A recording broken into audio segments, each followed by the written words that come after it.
Hello. Hello. हाँ। दीपक बघेल जी बोल रहे हैं? हाँ, आप कौन बोल रहे हैं? मैं संदीप मौर्य बोल रहा हूँ, कहाँ से? यूपी से। बोलिए।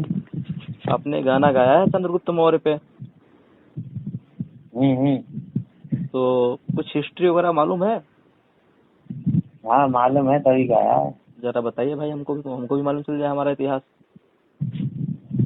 सबसे बड़ा तो आप कहाँ से हो? दिल्ली के नहीं की नहीं, आपने उत्तर दिल्ली उत्तर से हो? प्रदेश से हैं, उत्तर प्रदेश से हैं। हमारा संगठन चलता है अखंड भारत। हाँ दिल्ली।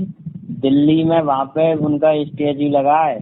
अरे मेरे भाई, दिल्ली में स्टेचू लगा है शेफेट के नाम से, ठीक है? हाँ तो शेफेट।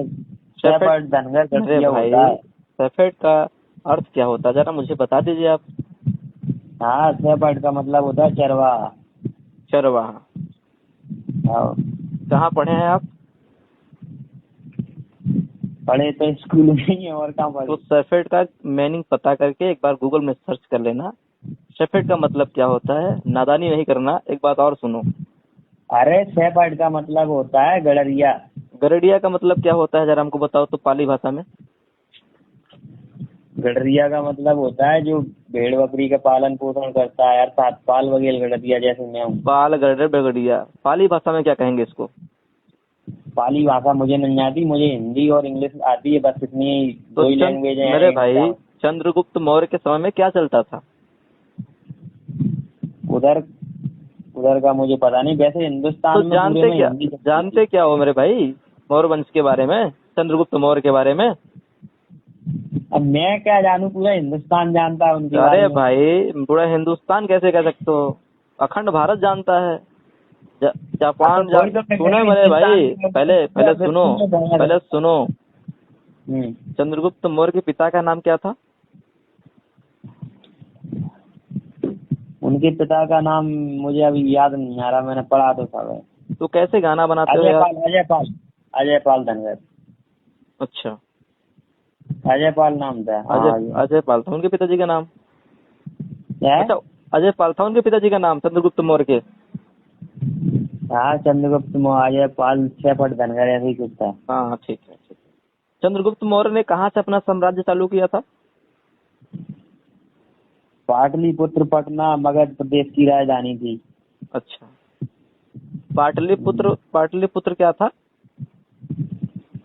मगध था। पाटलिपुत्र पटना जो अभी है वो पाटलिपुत्र कहा जाता था, पहले कोई राजधानी थी अच्छा मगध प्रदेश की। अच्छा अच्छा। पिपली वन क्या था भाई? है? पिपली वन क्या था? कौन सा? पिपली वन क्या था? पिपली पिपली।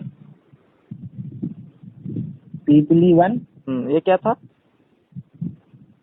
पीपली वन मुझे इसके बारे में जानकारी नहीं है, जब क्या है? तुमको इसके बारे में पता नहीं है मेरे भाई, तो फिर गाना क्यों गाते हो?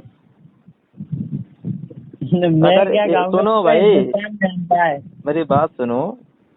हम्म, कल मैं तुम्हारे खिलाफ अगर कोई कार्रवाई कर दूं, हम्म। तो तुम कोर्ट में मेरा क्या नाम है, तुम चंद्रगुप्त मौर्य का इतिहास का फाइल पेश कर सकते हो? अरे जैसे आप केस करोगे तो मेरे उसके बात बारे सुनो, में। मेरी बात सुनो पहले भाई, छोटे भाई हो, पहले हम्म, जाना करो। चंद्रगुप्त मौर्य का जन्म हुआ था पिपली वन में। हम्म, पिपली वन कहाँ पड़ता है मालूम है? उत्तर प्रदेश में, गोरखपुर में।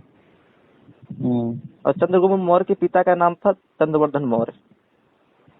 और हम्म, ये मैं नहीं कह रहा हूँ, हम्म। लोहे की कलम से सम्राट अशोक ने अपने पत्थरों पे लिखा है। 84 बौद्ध स्तूप स्थलों पे जाकर पता कर लो कि कौन सम्राट से अशोक। अभिलेख में लिखा है?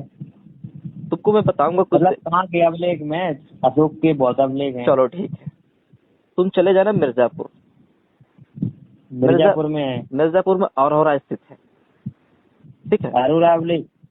जाकर तुम औरहरा अभिलेख में जरा पढ़ना कि चंद्रगुप्त मौर्य का इतिहास क्या है और सम्राट अशोक का इतिहास क्या है। दूसरी बात, तुम्हें अगर बिना पढ़े लिखे कोई चीज कर रहे हो, तो तुम उसी का शिकार हो रहे हो जिसने देश बांटो, जाति बांटो, धर्म फैलाओ और शासन करते जाओ। जिस तरीके से उन्होंने किया, आज भी तुम्हारे समाज के लोग शिकार हो रहे हैं। हमारे समाज के भी शिकार होंगे, हमारे समाज के भी सैनिक शाक माली तुम्हारे ऊपर टारगेट करेंगे, तुम उनके विवाद में आपस में लड़ोगे। और जो मनुवादी व्यवस्था के लोग हैं वो आगे निकल जाएंगे। तुम लोग आपस में लड़ते रह जाओगे। तुम बोलोगे हम 20% हैं, वो बोलेंगे हम 40% हैं। लड़ो मरो, कुछ होने वाला नहीं है तुम लोगों ओबीसी एसटी एसटी वालों का। आप पहले वो तो आपकी सबसे बात पहले सही है। सबसे पहले ये मैं कह रहा हूँ, एकदम एकदम बात कर रहा हूँ, और ये सारी बात लाइव चलेगी और लाइव कल चलेगा, ताकि आपको पूरे गैरडिया समाज को मालूम चले कि देखिए हिस्ट्री क्या होता है। हिस्ट्री का मतलब तो क्या होता है, हम कह दे कि हमारा हिस्ट्री ये है, तो हमारे कहने से हिस्ट्री हमारी नहीं मानी जाएगी। जब तुम हानसेन को पढ़ोगे, हानसेन को, चीनी यात्रियों को जब पढ़ोगे, हाँ वनसेन आया था चीनी सुनिए मेरे यात्री। भाई मेरी बात सुनो, जब उनको आप पढ़ोगे तब आपको मालूम चलेगा कि भारत के समय में कौन सी राजवंशावलियां चलती थी, भारत में कितने गणराज्य थे, और उन गणराज्यों का एक राजा हुआ करता था, जिसे जिसे लोग कह सकते हैं, उस समय भाषा में कहा जाता था गढ़ों का राजा चंद्रगुप्त मौर्य।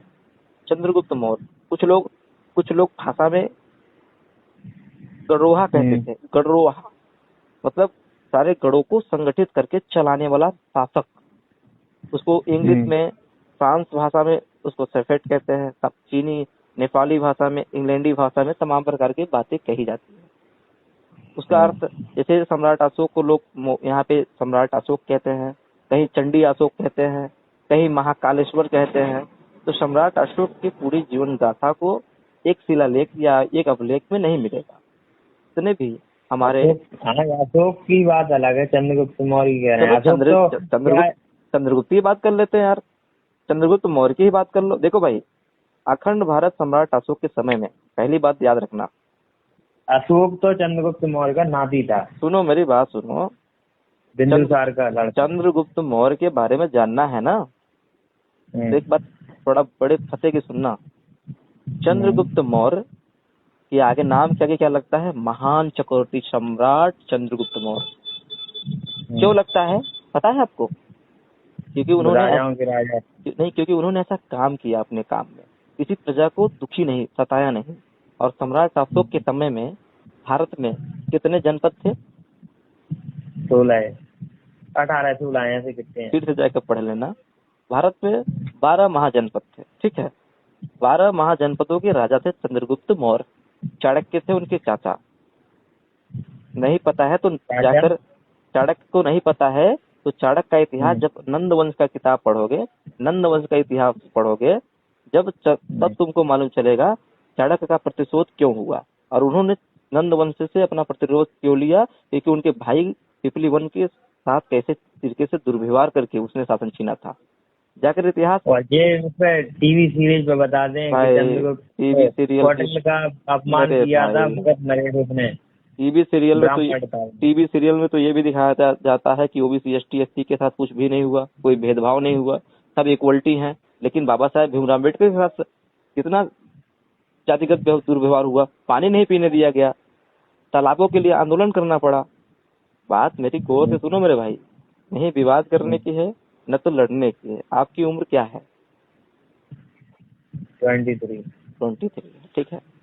देखिए आप युवा हैं, मैं समझ सकता हूँ कि युवा कुछ चीजें जानते नहीं हैं और उन चीजों पे तार्किक अध्ययन नहीं करते हैं। जैसे तथागत गौतम बुद्ध ने कहा था, यदि आपको कोई बातें बताई जा रही हैं एक पत्र पे लिखकर, एक तांबे पे लिखकर, तो आप उसको अंधविश्वास मत करो, उसको आप तर्क के आधार पर जाओ। कि जब तुम्हें ये पता होना चाहिए, जब सारे गढ़ों का राजा चंद्रगुप्त मौर्य के समय में जातियां थी ही नहीं, केवल वंशावलियां थी, तो वो कैसे हो सकते हैं? चंद्रगुप्त मौर्य कैसे गैरडिया समाज के हो सकते हैं? दूसरी बात, चंद्रगुप्त मौर्य, अभी आप जानते होंगे चंद्रगुप्त मौर्य ने मौर्य वंश की स्थापना की। सुना होगा आपने, देखा होगा, पढ़ा होगा। दरअसल चंद्रगुप्त मौर्य ने मौर्य साम्राज्य की स्थापना की, क्योंकि उनके पिता चंद्रवर्धन मौर्य पहले से लिखते हैं। इसका मतलब यह है कि चंद्रवर्धन मौर्य लिखते हैं तो चंद्रगुप्त मौर्य ने मौर्य वंश की स्थापना नहीं किया। मेरी बात बहुत गौर से सुनिएगा भाई, तार्किक बात समझिए। जैसे आपके पिता ने आपको नाम दे दिया दीपक, गांव में कुछ लोगों ने दे दिया आपको नाम, कह दिया कि कुलदीप, सूरज, बाबा या बउआ। अच्छा सही है। तो आपके कई नाम हो गए ना, तो पहचान तो आपकी है। कोई बाबा बुलाया तब भी आपको बुलाएगा, दीपक बुलाएगा तब भी आपको, आकाश बुलाएगा तब भी, सूरज बुलाएगा तो बुला तो आप ही को रहा है ना। लेकिन बस बात यह है कि गांव के लोग बाबा जानते हैं, स्कूल के लोग दीपक जानते हैं, दोस्त यार सूरज कहते हैं। तो इतिहास सही है। का पन्ना भी कुछ इसी तरीके से लिखा गया है। इतिहास के पन्ने में जो मनुवादी व्यवस्था के लोग थे वो कभी भी, जो यहाँ के मूल निवासी, मूल राजा हुआ करते थे, उन राजा के बारे में एक भी किताबें लिखी नहीं, एक भी किताबें का वर्णन नहीं किया। जो विदेशी यात्री थे, हान सन जैसे यात्री थे, चीनी यात्री थे, उन्होंने सम्राट अशोक के ऊपर, चंद्रगुप्त के ऊपर, बुद्धिज्म के ऊपर लिखा। तभी जाकर हमें विदेशों से सारी चीजें मिलती हैं। अगर आपको ज्यादा जानकारी चाहिए तो आप श्रीलंका चले जाइएगा। अगर आपके कोई संगठन का, श्रीलंका में अपने बच्चों को भेजा था अशोक ने, संघमित्रा और मेरी बात तो सुनो मैंने मेरे भाई, मेरी बात सुनो। आप किसी गरड़िया समाज के लीडर को आप श्रीलंका भेज देना, ठीक है। जब श्रीलंका आप भेज दोगे, मैं कहूंगा तो नहीं मानोगे, श्रीलंका में जाना, महेंद्र संघमित्रा के जो आज भी उनके परिवार के लोग आज भी भारत में जिंदा, मतलब अभी भी श्रीलंका में जिंदा है, जाकर उनसे अभी भी जाकर तुम उनसे पता कर सकते हो, क्योंकि हम लोग पता कर चुके हैं। हम लोग नेशनल लेवल पे काम कर रहे हैं, नेशनल लेवल पे पता है मुझे, इंटरनेशनल लेवल पे हम लोग काम कर रहे हैं। हम लोग को सब पता है कि ये ब्राह्मणवादी क्या करेंगे बाद में, ये मनुवादी क्या करेंगे बाद में। तो हम लोगों को सब चीजें हम लोगों को पता थी।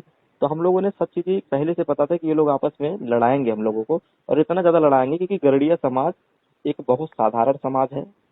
गरड़िया समाज एकदम अपना कार्य ध्यान देता है, अपनी गृहस्थी में ध्यान देता है, वो फालतू चीजों पे ध्यान नहीं देता है। इसलिए गरड़िया समाज बहुत स्वाभाविक रूप से प्रताड़ित है, उसको दबाया गया है।